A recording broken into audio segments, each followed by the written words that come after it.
Muchas gracias. Continuamos con nuestra presentación. Llega el turno de un cambio de rumbo en el abordaje de la incapacidad temporal a cargo de Enrique Cabero Morán, presidente del Consejo Económico y Social de Castilla y León. Gracias, Julio. Lo primero que quiero es agradecer la oportunidad de estar aquí. Gracias, Alberto, por haberme propuesto participar en el interesantísimo encuentro que habéis descrito antes. Y gracias por abordar desde la Fundación este asunto y hacerlo de manera tan rigurosa, tan pensada, tan estudiada. Y felicitar y agradecer también al profesor Vicente Pallares por el trabajo que ha realizado, que es espléndido. Lo verán ustedes en el informe, lo vieron ya en el encuentro, porque no es nada fácil articular el estudio de esta materia desde tantas perspectivas distintas, como él mismo ha explicado muy brillantemente ahora. Es difícil hablar después de él, puesto que ha expuesto plenamente todo el marco de qué es lo que estamos analizando. Si me permiten, en el espacio de 10 minutos, quería precisamente reflexionar sobre lo que titula el programa Un cambio de rumbo en el abordaje de la incapacidad temporal. Y voy a enlazar directamente con las palabras de Alberto Jiménez y de Vicente Pallares. Lo primero que hace muy bien este informe es centrar el tema terminológicamente. Y creo que ese debe ser un cambio de rumbo ya en el abordaje. Nos hemos acostumbrado a oír hablar de este asunto con un rótulo muy distinto, que es el absentismo laboral. No son expresiones sinónimas. No podemos ir hacia ahí porque nos estaríamos equivocando conceptualmente y, por tanto, también desde la perspectiva técnica para poderlo abordar. El absentismo es otra cosa muy distinta. El absentismo requiere una decisión voluntaria, una predisposición, además consciente, para no ir a trabajar. Y eso sí que está abordado incluso desde la perspectiva del despido, porque puede ser causa de despido disciplinario, como un incumplimiento grave y culpable del contrato de trabajo. Que a veces también se dice es que desapareció la causa de despido. No, la otra causa de despido que desapareció era una causa de despido objetivo por faltas de asistencia, decía ya el estatuto, no decía absentismo, aunque fueran justificadas con una serie de excepciones, naturalmente. Por tanto, abordar este asunto como es desde la perspectiva de la incapacidad temporal ya es metodológicamente un acierto y por eso es el título del estudio. ¿Y por qué es un acierto y nos permite avanzar en este sentido? Porque verán ustedes la incapacidad temporal, que no es un concepto que haya existido siempre, incluso con esta terminología es relativamente reciente. Antes se denominaba, lo recordarán, incapacidad laboral transitoria. La incapacidad temporal es un derecho que se ha incorporado con el Estado social y democrático de derecho, avanzando, por tanto, desde distintas perspectivas, la laboral, la de protección social y del derecho a la salud. No es posible en un sistema democrático de relaciones laborales como el nuestro que una persona que enferme y que no puede trabajar, por tanto, la enfermedad le impide seguir desarrollando su labor ordinaria, tenga que quedar desvalido. El ordenamiento da una respuesta. Usted no puede trabajar, además en una situación que necesita prestación sanitaria, puesto que está enfermo o se ha accidentado y requiere, por tanto, un esfuerzo también del sistema de salud para atenderle y una prestación económica para compensar la falta de ingresos que le genera no poder trabajar. Estamos, por tanto, ante un mecanismo de protección, un reconocimiento de derechos consolidado en nuestro Estado. Claro, llama la atención, lo decía muy bien Alberto Jiménez, los datos. ¿Cómo es posible que haya crecido en tan poco tiempo el número de personas que están en esa situación? ¿Cómo es posible, sobre todo desde la pandemia para acá, que ha habido un crecimiento que no se acaba de explicar desde el punto de vista técnico, científico? ¿Cómo es posible que hayamos llegado aquí? El problema está en la figura, el problema está en su aplicación, el problema está en las prestaciones aparejadas a la figura, la incapacidad temporal. Eso es lo que se reflexiona en el estudio. Ha habido cambios, lo decía muy bien el profesor Pallares, ¿no? Ha habido cambios en la percepción del trabajo, en la percepción de la salud. La pandemia ha generado una forma de ver también la salud y la protección frente a la enfermedad por parte de la mayoría de las personas. Y ha habido también consecuencias en el sistema de salud.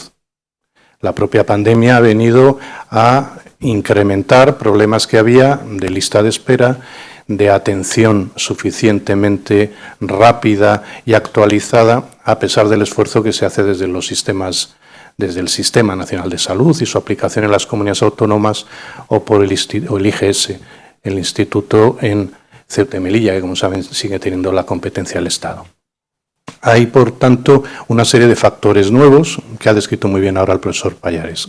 ¿Cómo se debe abordar este asunto desde mi punto de vista? Y creo que muchos de los ponentes coincidieron y los interlocutores sociales están debatiéndolo, negociándolo. Tenemos aquí a Cristina Estevez, que es una de las que más conoce estas materias en esa negociación. Pues hay que abordar un nuevo modelo de gestión. No es posible que sea el sistema de seguridad social, principalmente el Instituto Nacional de la Seguridad Social o el Instituto Social de la Marina, en el caso del régimen especial, los que aborden este asunto como se venía haciendo antes. Porque también ha habido un cambio institucional muy profundo en las competencias en España, que en otros sectores del ordenamiento de la actividad política y pública han llevado a cambios muy significativos, pero en este no. Y es que la gestión del sistema de salud, en su mayor parte, le corresponde a las comunidades autónomas. Es verdad que es un sistema estatal, hay una legislación común que aborda y aprueba el Estado, pero hay una gran autonomía en la planificación, en la gestión, en la atención a las personas que requieren la atención del Sistema Nacional de Salud.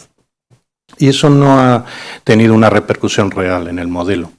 No ha habido una coordinación más amplia y una integración con responsabilidad, con claridad de objetivos por parte de otras administraciones, que son 17 más el IGS, el Instituto de Gestión Sanitaria, por lo que les decía antes, en las ciudades autónomas de Ceuta y Melilla.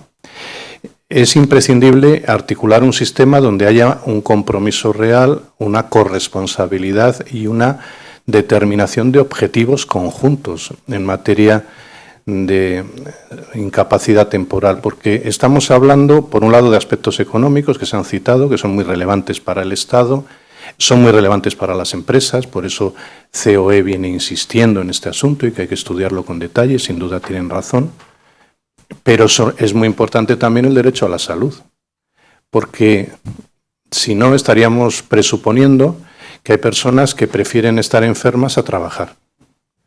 Y esa presunción no está justificada. Eso no hay ningún estudio, al menos que yo conozca, que científicamente diga hay personas que se ponen enfermas adrede o que prefieren que su situación se prolongue o estar en una lista de espera quirúrgica más tiempo del que les gustaría estar porque así no trabajan. Yo creo que esas presunciones habría que demostrarlas, si se dicen. El sistema tiene que atender la salud en primer lugar. Lo decía el profesor Pallares, que además como médico lo sabe muy bien. Las personas quieren recuperarse cuando tienen un accidente, sea laboral o no laboral, una enfermedad profesional o común. Quieren recuperarse lo antes posible para poder desarrollar su vida normalmente. ¿Y qué sucede? Que con el modelo que tenemos actualmente se separa en exceso y no existe coordinación efectiva entre los objetivos de la administración sanitaria, de las administraciones en plural sanitarias, que son muchas, y que este asunto puede ser algo menor desde la perspectiva de las comunidades autónomas si no se reconduce, porque lo principal es atender a pacientes con carácter general, ese es su objetivo como administración sanitaria.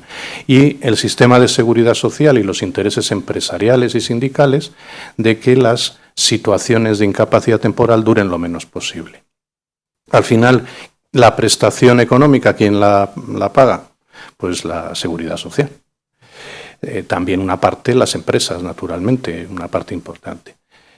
¿Quién paga el sistema de salud? Fundamentalmente las comunidades autónomas. Creo que hay que hacer un esfuerzo muy relevante de coordinación para dar una solución conjunta, con propuestas específicas y compartidas, y que podamos coordinar mejor los recursos sanitarios que tenemos con los recursos de seguridad social. Este sería el elemento clave, yo creo que el objetivo fundamental para reducir las situaciones de incapacidad temporal que no pueden seguir creciendo de esta forma y en su duración, además, porque hay reincidencia y duraciones que no se corresponden con lo que sería el funcionamiento médico habitual. Yo sé que hay algunas dudas o resistencias sindicales también por la incorporación de las mutuas colaboradoras de la Seguridad Social en este engranaje, pero creo que con el sistema de seguridad social que tenemos deberían estar también implicadas plenamente. No tienen recursos sanitarios dirigidos a todas las patologías, pero sí en algunas y con algunas instalaciones, muchas de ellas procedentes de la propia Seguridad Social, en la gestión de fondos y de infraestructuras públicas que realizan las mutuas, que se podrían coordinar mucho mejor y además creo que las mutuas están dispuestas a ellos. En definitiva, todos los recursos sanitarios deben coordinarse para que se marque como objetivo de la Administración sanitaria también la reducción de los tiempos de las situaciones de incapacidad temporal. Y por último, hay otro aspecto que también se debe abordar en esta reflexión, que son los cambios, lo decía el profesor Pallares, los cambios que se están dando desde la perspectiva de la salud. Hay distinta percepción de la enfermedad, hay un envejecimiento de las plantillas, que eso repercute evidentemente también en la forma de afrontar y de prevenir las situaciones de enfermedad o de accidente, que hay que tenerlas muy en cuenta. Hay una forma distinta también de tratar, de detectar, de seguir las enfermedades, y hay también es muy importante esa coordinación mayor con los médicos. Llevamos mucho tiempo los que nos hemos dedicado a la prevención de riesgos laborales también pidiendo esa mayor coordinación de la medicina de familia con lo que es la detección, el seguimiento, las historias clínicas comunes, la mayor prevención. Y creo que ahí podemos avanzar. Y en tercer lugar, no hay que obviarlo, ¿hay fraude en la incapacidad temporal? Pues sí, sí. Y en todas las prestaciones. No podemos ocultarlo ni debemos ocultarlo. También hay que hacer un seguimiento mejor, más exhaustivo de quienes defraudan en el sistema, quienes consiguen que la prestación de incapacidad temporal pueda ser un beneficio en lugar de lo que es un derecho, y hay que ser muy estricto también con el cumplimiento, evidentemente. No se puede negar porque las situaciones de fraude en los sistemas de protección social suelen ser una enfermedad para los sistemas de protección social, porque al final quien defrauda está privando del derecho, está privando de recursos a quienes realmente necesitan una prestación que es imprescindible en nuestro sistema. Y finalizo. Lo decía el profesor Pallares también, y sé que se está abordando en distintas negociaciones ante proyectos de ley, como la reforma de la Ley de Prevención de Riesgos Laborales y otras. Es muy importante la vuelta al trabajo. Poder estudiar las distintas situaciones, porque no todas son iguales. No toda enfermedad impide trabajar. No toda enfermedad impide trabajar al 100%. Depende de la actividad, depende de la situación, depende de la enfermedad y, por tanto, aquí, como en la medicina, si no corrígeme, Vicente, no hay enfermos, sino que hay cada enfermo, cada enferma, que son distintos, no hay un genérico. Por tanto, ahí también deberíamos actuar para intentar ver mejor la relación entre enfermedad y trabajo. Que este es un asunto nuevo, siempre complicado, donde necesitamos un criterio médico y de prevención de riesgos laborales muy importante, porque en ocasiones se puede combinar el trabajo, si se articula convenientemente, como un elemento, como un instrumento de recuperación de la enfermedad, o la persona que ha estado un largo tiempo sin poder trabajar, de reincorporación al trabajo sin que éste pueda convertirse en un elemento dañino. Tenemos muchos retos encima de la mesa, no debemos por tanto despistarnos, el asentismo es el asentismo, la incapacidad temporal es lo que es, pero la incapacidad temporal necesita en su gestión y en su forma de abordarse un planteamiento nuevo, porque si no estamos llamados a seguir haciendo lo mismo y cada vez hacerlo peor, que es la circunstancia que debemos evitar. Muchas gracias.